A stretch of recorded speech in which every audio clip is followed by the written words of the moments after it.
Kimyoviy moddalarning sinflanishi ikkinchi qism. O'tgan videoda biz siz bilan dunyodagi barcha moddalar oddiy va murakkab moddaga bo'linishini, oddiy va murakkab modda o'rtasidagi farq haqida gaplashgan edik.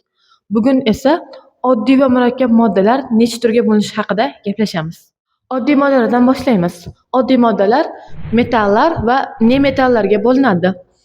Metallar va nemetallar haqida men avvalgi videolarimda ma'lumot berganman. Agar ular haqida to'liqroq ma'lumot olishni istasangiz, avvalgi videomni tomosha qiling.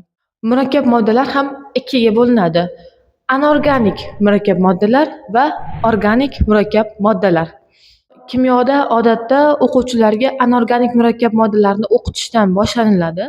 Anorganik moddalarning 4 ta muhim sinfi mavjud. Birinchisi oksidlar, ikkinchisi asoslar, uchinchisi kislotalar va oxirgi to'rtinchisi bu tuzlar.